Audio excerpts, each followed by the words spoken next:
What if you lucid dreamed last night, but when you woke up this morning, you forgot all about it? That's why when people ask me how I lucid dream, the first thing I always ask is, are you maintaining a dream journal? One of the most crucial things you must do if you want to experience and remember lucid dreams on a regular basis is dream journaling. Welcome back to Experience Lucid Dreaming, and today I'll share with you the greatest tips and tricks for maintaining a dream journal from both my research and personal experience. Before we get into the video for today, please make sure you are subscribed to the channel. If you want to master your ability to lucid dream, I post weekly lucid dreaming guides, tips, and more, so be sure to hit that subscribe button. My ultimate objective is to help you lucid dream every single night. And if that's what you want to achieve, then turn on notifications so you can be notified whenever a new lucid dreaming tutorial is released. This guide is geared more towards beginners, although no matter how experienced you are, it's always helpful to brush up on the basics of dream journaling.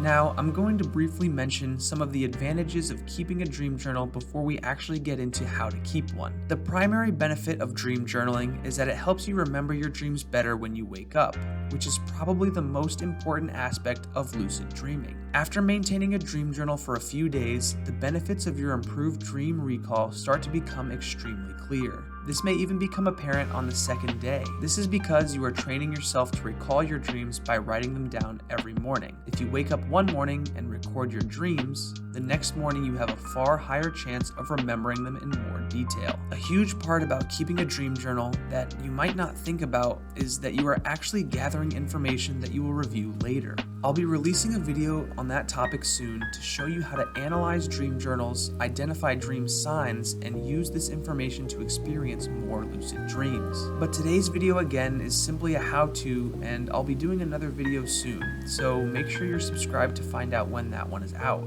That does take us to our second benefit though, which is that keeping a dream journal can help you identify dream signs. A dream sign is something that repeatedly appears in your dreams, and the more dreams you record, the more dream signs you can identify since you have more information to work with. Another thing dream journals do is they improve your shadow memory. Now, if you're not familiar with the concept of shadow memory, I first learned about it in the book Exploring the World of Lucid Dreaming by Dr. Stephen LaBerge, who you might remember from the mild tutorial I made a few weeks ago. Shadow memories are stored in a specific region of your brain, and what they are is when you wake up from a dream and you sort of vaguely remember things from it, it's coming from a different part of your memory, which is why some people call it a shadow memory. The more that you use that memory muscle and think about filling in gaps of your dream journal, you are exercising that memory.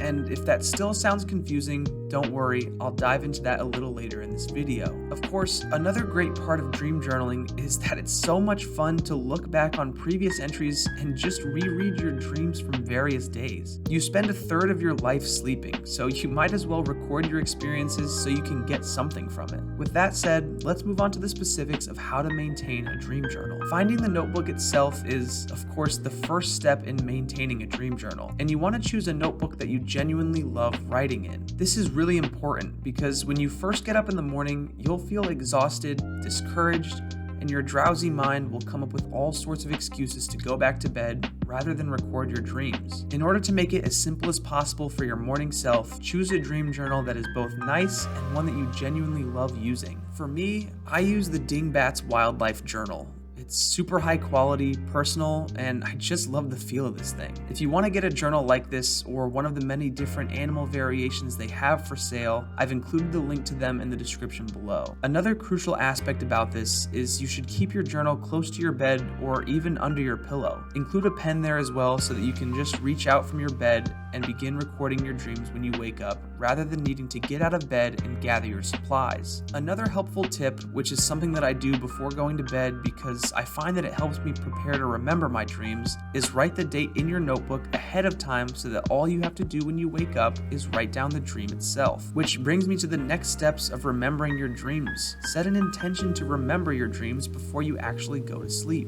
I don't know why, but this is something that is so crucial to maintaining a dream journal and remembering your dreams, but it's usually overlooked. A lot of you are probably watching this video and wondering, how can I keep a dream journal if I can't even remember my dreams? Well, if you have trouble remembering your dreams, it's probably because you never learned how to or have given it a serious attempt. Because of how malleable our minds are, if you decide that you want to remember your dreams and promise yourself that you will before you go to sleep, you will remember your dreams when you wake up. So before you go to sleep, simply think to yourself, I will remember my dreams. And when you wake up, the odds will be in your favor to remember your dreams. This is actually very similar to the mild technique, which I made a video on a few weeks ago. Naturally, the next step after starting a dream journal is maintaining it every single day. You should establish this as a daily routine in your life, since the more often you record your dreams, the more your brain will see them as significant, which increases the chances that you will remember them the next day. And as you remember more dreams, more information will become available to you, and the more information you have, the better. Write your dreams down consistently every day so it becomes a habit. And if you absolutely can't recall a dream one morning, just write in your journal, I don't remember my dreams today. The next thing that is super critical is to record your dreams as soon as you wake up. The first thing you want to do when you wake up every morning is attempt to jot down your dreams. And the reason for this is that in the first 5 minutes after you wake up, you often have a very vivid memory of your dreams. Then, in an instant, the memory is gone. This is because when you wake up, your dreams start to fade away, since they are in a different area of your memory and your brain starts to shift its memory focus from your shadow memory to your active memory. Studies have revealed that you forget over 95% of your dreams within 10 minutes of waking up. So you need to write down your dreams, or at the very least, simply lie in bed and try to think about them for a few minutes, because they'll stay fresh in your mind and transfer to your active memory if you think about them while you're awake. Here's a quick tip to help you remember your dreams better. Get up 3 hours earlier than normal, then go right back to bed. If you set your alarm for 2 to 3 hours before you typically wake up, you will likely hit a REM period and wake up right in the middle of a dream rather than at the end. This makes it much easier to remember and record your dreams. The last few hours of sleep have the longest REM cycles, which is the period of sleep where we dream. So if you wake up right after or during a REM cycle, your odds of remembering your dreams are much higher. Please note, you don't want to do this every night since you don't want to disrupt your sleep pattern, but it's a great way to start remembering your dreams tomorrow if you have trouble remembering them at all. The final recommendation I have for you, although a lot of people have different opinions on this, is do not attempt to write everything down. You might be tempted to try and record every single detail from your dreams as you hone your dream recall abilities, and maybe it works for you. But for me, I discovered that when I became obsessed of keeping track of everything, I quickly lost interest due to the length of time I would spend journaling and the amount of details I would inevitably forget. So focus on the most crucial information. Did anything happen that impacted your emotions when you woke up? Were there any insightful or motivating details in your dream? What did the dream feel, smell, and look like? Simply jot down the essentials, and when you go over your dream in the future, you can really begin filling in the gaps. Going back to shadow memory, writing down the essentials of the dream, reading it later, and filling in the gaps from memory is a great exercise for your shadow memory. This is because you are accessing previously restricted areas of your memory and remembering details of your dream. For instance, I have a lot of dreams in my dream journal. I probably have a few hundred,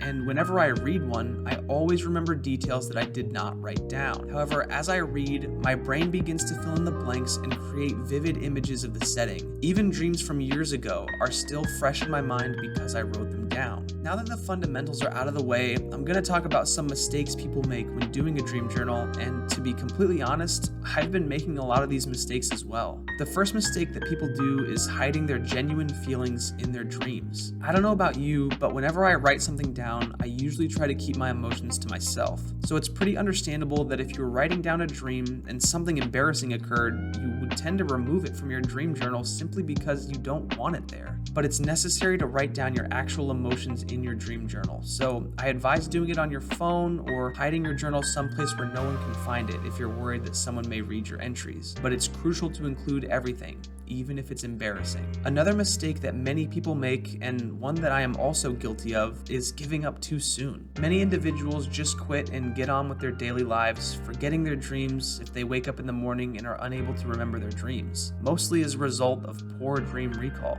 Now, the likelihood that you remember your dream when you wake up is high, but chances are you're just not looking at the proper memories. So close your eyes, lay back down, and focus on whatever's on your mind. When you wake up from a dream, a lot of the concepts, ideas, and feelings from your dream transfer to the waking world. Additionally, many of the ideas you have when you wake up are really connected to your dreams, so attempt to retrace your thoughts and consider what you're thinking about, and you should be able to piece together a dream. Anyways, I appreciate you watching today's video, and I hope you learned a thing or two about maintaining a dream journal. Please remember to subscribe if you want to see more weekly lucid dreaming tutorials. Leave a comment below if you have any questions, and I'll do my best to answer them. I also love reading about other people's lucid dream experiences, so feel free to share yours in the comment section below. Thanks for watching, and I'll see you guys next time.